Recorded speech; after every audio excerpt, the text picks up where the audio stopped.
When we reach the end of Sefer Bamidbar, as we do this Shabbat, each in our own way, we most likely do not think of this as the end of the Torah narrative. That, in our view, will only arrive with the final verses of Sefer Devarim when we read of the passing of Moses. And yet, other than that final event, pretty much everything that has occurred in the 40-year sojourn in the desert has already happened. Devarim is about Moses' addresses to the people and recounting, in often bitter criticism, their experiences during that period and their rebellious nature, which he often blames for his exclusion from the next stage. The material included in this double parsha is replete with issues that offer some significant instruction and insight into how the Israelites need to proceed, trying to anticipate many of the challenges facing them as they enter Canaan. And many of these challenges are internal ones.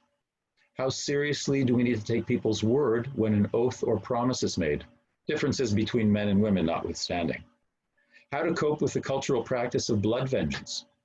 What if some of the tribes are not interested in continuing on to the west side of the Jordan? How to fairly divide the land among the various tribes. Use a lottery, take into consideration the actual size of each tribe, maybe both. What about the Levites, who are not even to receive a portion?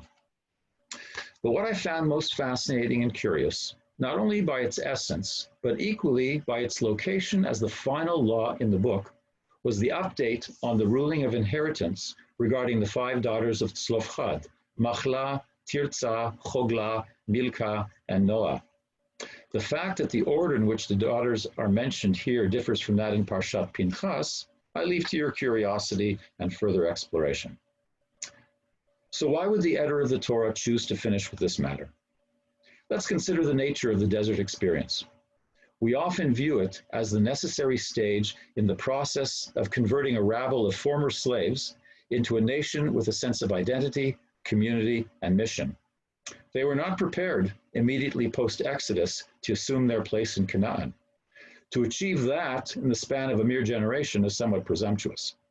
However, we would like to assume that experiencing revelation at Sinai and having the opportunity to experiment with a vast array of laws and instructions in the desert with only occasional interaction with others would have provided our ancestors with the blueprint on how to proceed with the conquest of the Promised Land and continue with God's plan.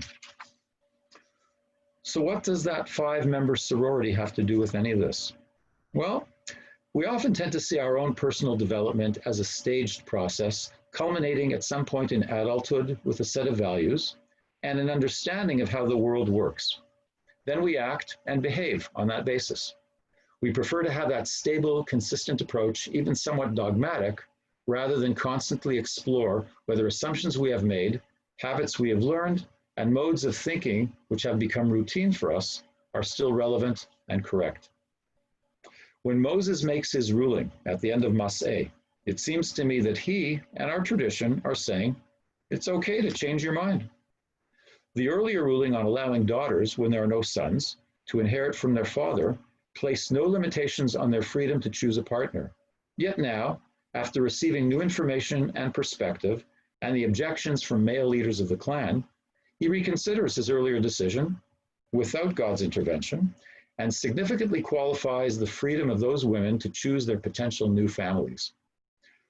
While one might respond that this is just another indication of the patriarchal nature of inheritance and many other biblical laws, I think it is much more. There are a few other cases of a change of mind in the Torah.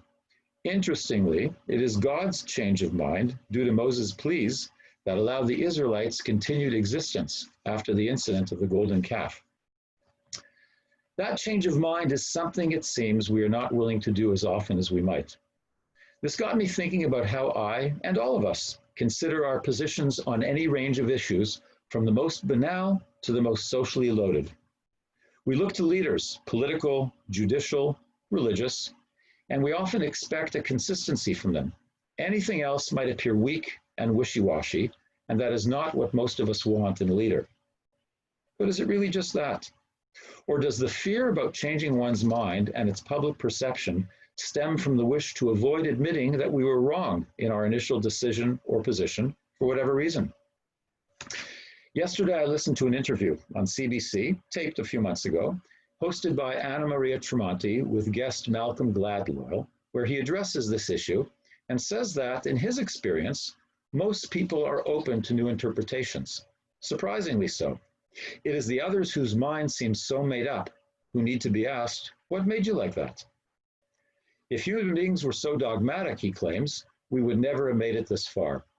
The evolutionary state is to be curious, and it is because we are curious that we have telephones and airplanes and antibiotics. Here's another quote from him. I feel I change my mind all the time, and I sort of feel that's your responsibility as a person, as a human being, to constantly be updating your positions on as many things as possible. And if you don't contradict yourself on a regular basis, then you're not thinking. He goes further and suggests that we need to get into and remain in the habit of changing our mind about something every day. That does not mean we simply switch positions on some issue, but have the courage to question anything we assume and for which we may not have all the information, and reliable information, not just from social media and Wikipedia, as well as perspective. He gives the example of a runner, Mary Kane, who was criticized and ostracized by coaches and others in her profession that she weighed too much. And he, as a runner, felt that he had a certain expertise and familiarity and was about to make some kind of a comment about this matter as well, before he decided that he should perhaps investigate a little further.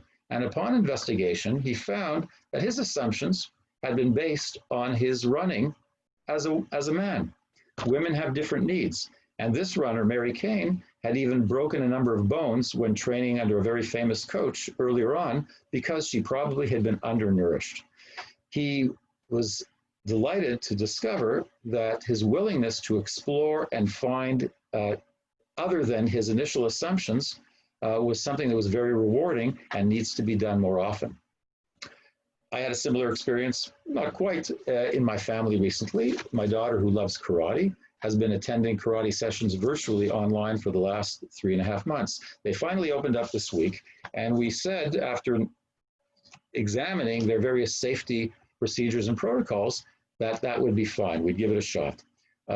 However, we found that the atmosphere there in terms of people wearing masks, my daughter wore a mask, the instructors wore masks, but none of the other students, as few as they were wearing masks. And so we decided we had to re-examine where, even in the interests of our daughters enjoying her karate sessions, whether our initial decision and position had been correct and had been sufficiently based on all the necessary information. So this is something, even on the most banal level, that perhaps we need to do on a more regular basis.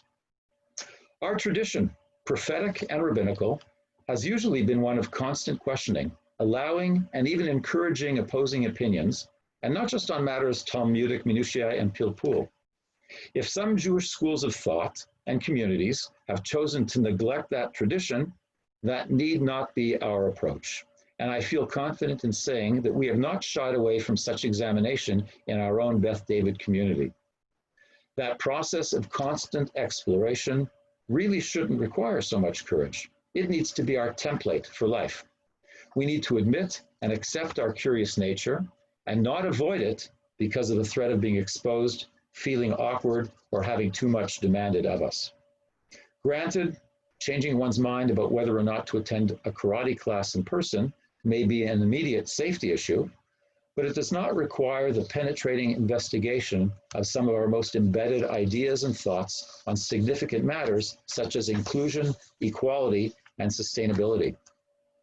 And that investigative endeavor does require boldness and often time. How many of us are willing to commit to that value and step out of the comfort of a relative certainty about the religious, national, and other elements or facets of our identities? I'm convinced that our final text in this week's portion is at least hinting at that. Whatever was received or perceived at Sinai was not, if you will, etched in stone, Charlton Heston and the Luchot HaBrit notwithstanding. It was Torah, which in its most basic and literal definition means teaching. That needs to be an ongoing process. Continuing education and exploration has to be our mantra if we are to live up to our evolutionary mission. And no doubt that ongoing task will require great individual and community strength. And therefore, chazak, chazak, benit chazek. Shabbat shalom.